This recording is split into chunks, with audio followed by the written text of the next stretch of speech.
I am trying to get in on this thing. I'm pulling off the road, pulling back on the road. There's trucks everywhere. Not really, but I got to get this off my chest.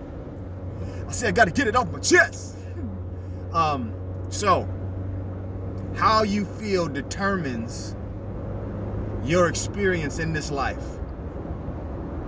How you feel determines your experience in this life. I know this is a simple truth. This is a simple thing for a lot of people, but I think as we move forward in the consideration of it, the understanding of it in our little ways,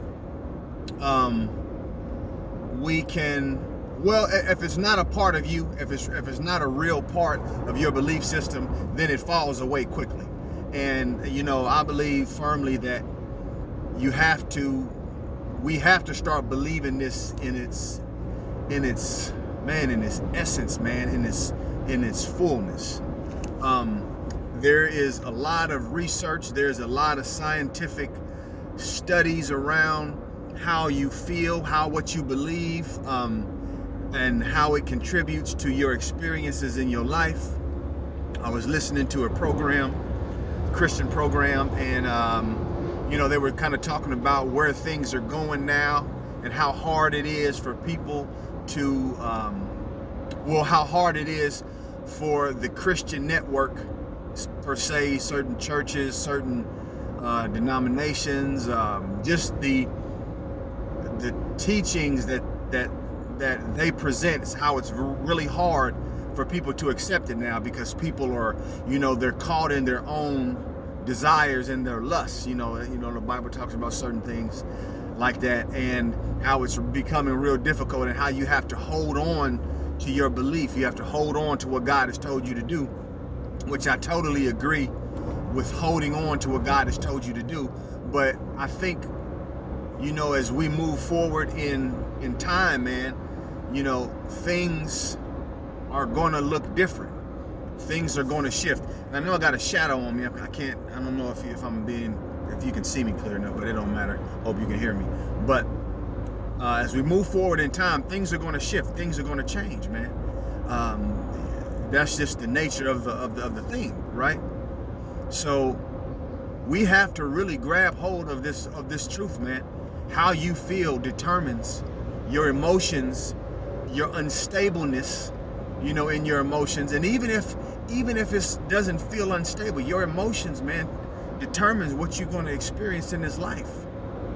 And you really have to start to investigate that if you haven't thus far. And I believe in our religious communities, man, that we can do God a disservice when we're not present to what God is telling us to be present to. Now, I will say this.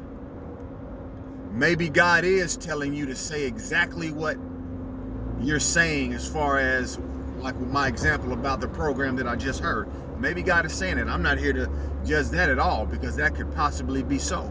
But I also really believe that God speaks constantly, meaning we're always being led, and we're being guided by our intuitions, by our imaginations, by the things that that move us, and that's God, man. So pay attention to that voice, pay attention to those nudgings, because if you don't, you can contribute to the stagnancy, man, of the population, of us moving forward, of us progressing, if you don't listen and if you don't go the way. And you have to be willing, again, to investigate the things that you used to believe, or not used to believe, but the things that you've been taught to believe and understand about God, or about truth, or about just the things that you believe. It's as simple as that. So you gotta be willing to investigate that. And I believe the only place that's possible to do is your individual connection to source, to God. Because God talks, man. God does. And even how I'm saying that it's a limited description of something else. But we don't gotta go into that. But pay attention to how you feel. You got to, because it absolutely 100% thrusts you into what you're going to experience in your life. You have to take control over what you call the bad and the good times, because both equally create something within you. Rising Ground Church, man. I always say man when at the end. For all my ladies, I'm not saying not ladies, I'm just caught in my generation, I guess. Hey, have a good day. Pay attention to your emotions. Talk to you.